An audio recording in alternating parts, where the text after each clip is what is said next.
This video is a little different from the usual interviews with strangers I do. Here I talk with a teacher that I really respect and from whom I've come to learn a lot. See this as a small booklet of wisdom filled with reflections of what it means to truly love life. And I started this interview by asking, if your life was a book, what would its title be?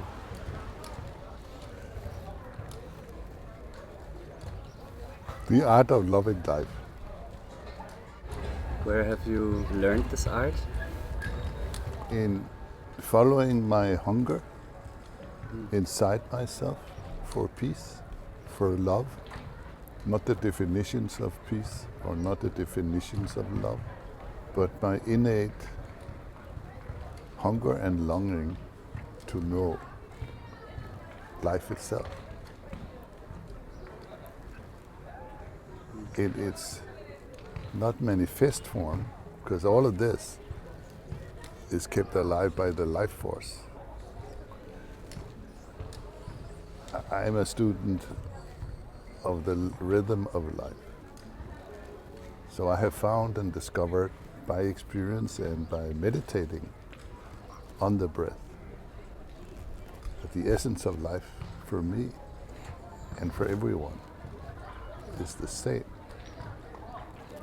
It comes as a rhythm of breath inside. And there's a beautiful little pause there in the in-between. And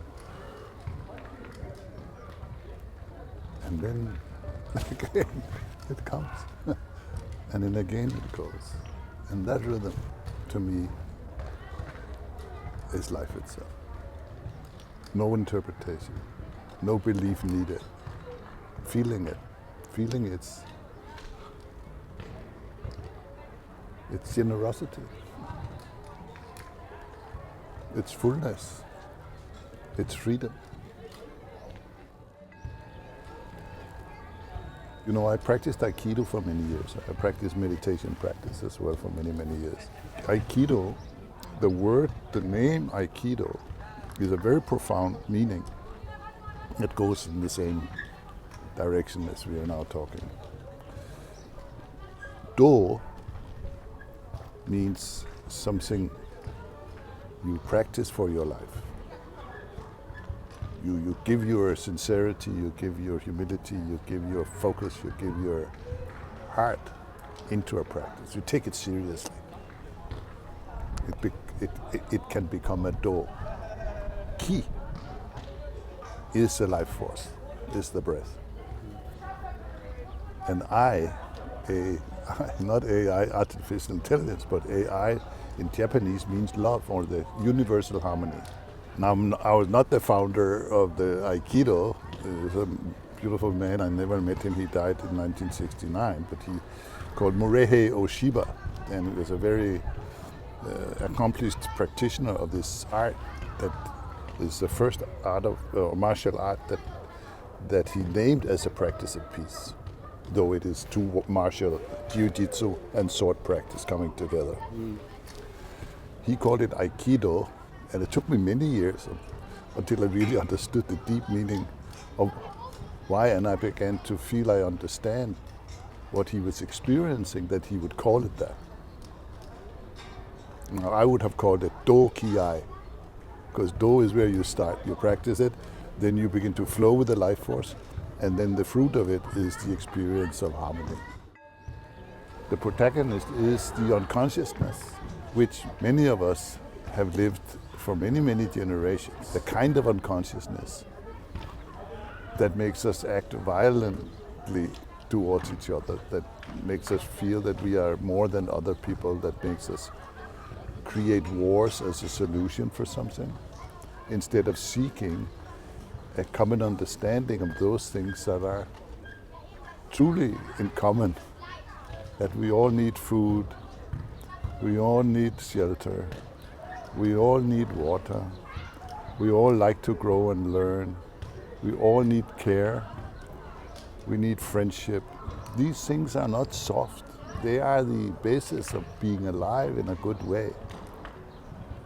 And you could say, if I should see more deeply into how I perceive as a human being living on planet Earth, with all of these things happening, the most beautiful and the most horrible. You know, one of my grandsons asked me one day when he was 5 years old, he said, "Toke, what's the most dangerous animal in the world?"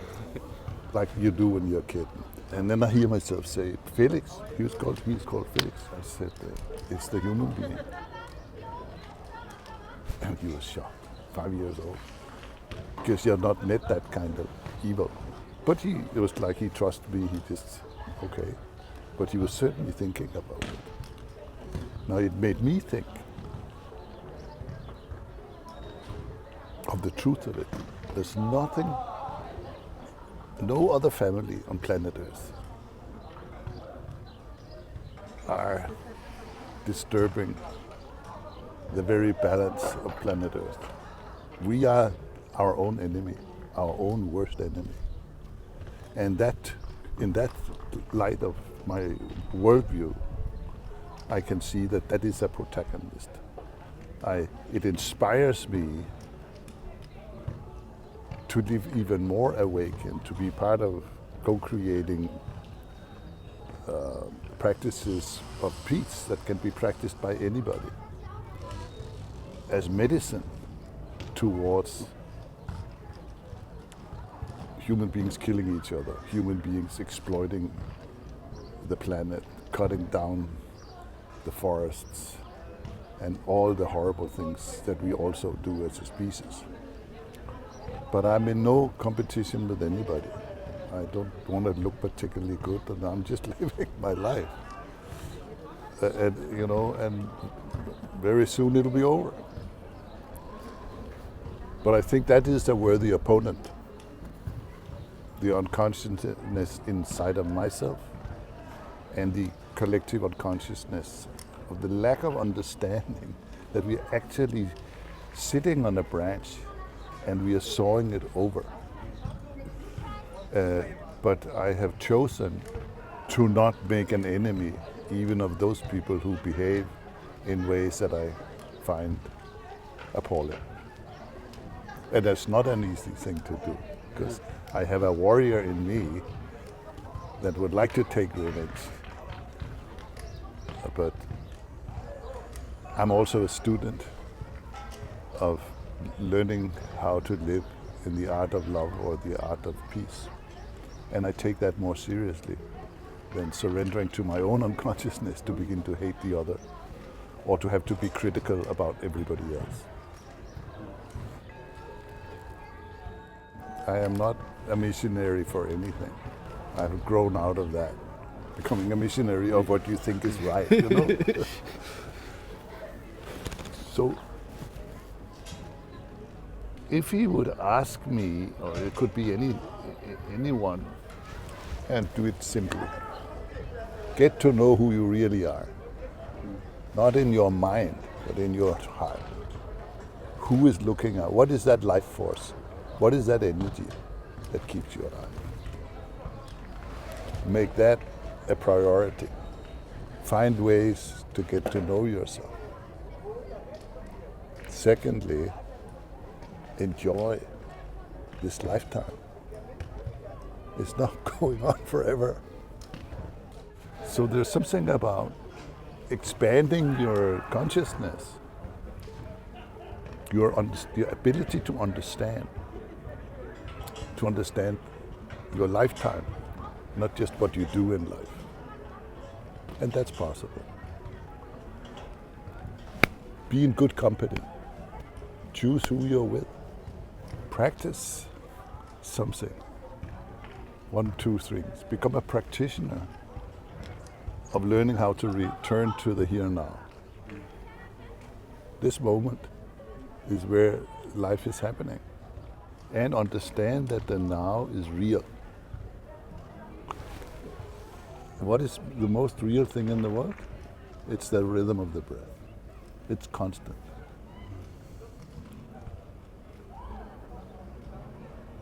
take responsibility for your life, not for everybody else's life. This is the danger of becoming a good deed doer. You think you have to. The problem in the world, why we are not at peace or not living with caring for each other as a whole, as a species, is that we don't take responsibility for our own lives, to live them consciously, to live them in a awake way. You know, Dalai Lama, he speaks about, it's a good thing to be kind. Maybe practice kindness. The more we practice peace and kindness and caring and love, not as theories or dogma, we just practice it, we get better at it. If we practice, judging everything, this is not, we become bitching and complaining humans. It's like you're farting constantly. There's a smell of fart around you. It's like life is made to be simple. And so I can tell it to you, Felix, or I can share that because you're asking me. These things you can't, then you will become dogma or religious, you have to be like this, Yeah. And then it doesn't touch the heart. Nobody likes to be have that kind of shit. It becomes shit even if it's beautiful and well meant, because it has to reach the heart. And so that asking these questions from a sincere place is a good step. So I think these things, if we can share these things with each other, of what are the basics of life. We are born, we have a lifetime, and we die. Within that frame, we have a lifetime. What do I want to make of it? What do I really want in my life? To be critical about everything. And think critical is an absolute, or to flow with life. And the more awake I am, the more anything that happens is enjoyable. I can learn something from it. Thinking is a cool thing. It's like a good computer. If you can think clearly and it helps you navigate in the world. That's probably why we have this. But I haven't found that thinking can take me to the now. That can give me that wholeness. Whereas when I sink in to being awake or conscious, suddenly the parts begin to come together. And in coming together, as an understanding, as a feeling, as a sense of harmonious co-creation of this Homo erectus, or walking his lifetime, heals that maybe was lacking. And there's this feeling of contentment. We talk of healing as if it's like a disease, but I think that real healing, if you're not talking about healing a disease, which of course is also important, but if you're a fragmented, or you have parts of you that's not in harmony, or you think they're not in harmony, it's your thinking that's not in harmony,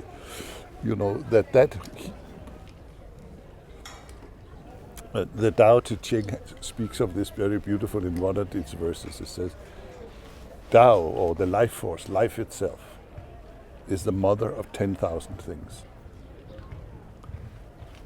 Follow her children and you will be confused.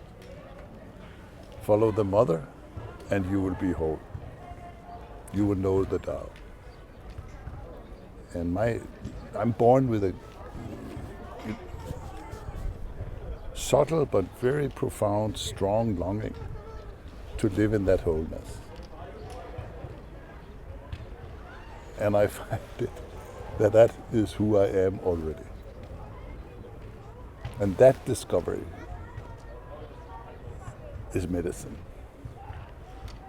to a fragmented world in me.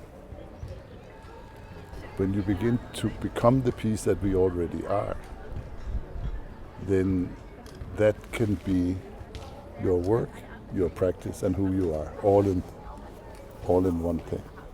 And I have the privilege to begin to experience this more and more at this stage in my life. And I'm very grateful. And to support the next generations in learning how to live consciously. Because it's the best protection you can ever have. And then life and your breath will guide you. Have you ever thought that following your breath and the consciousness that comes from it can be a path in your life? And this, to me, is very important. To all the Felixes and all the other, in the next generations, we must live, or we can live the future today that we want to see tomorrow.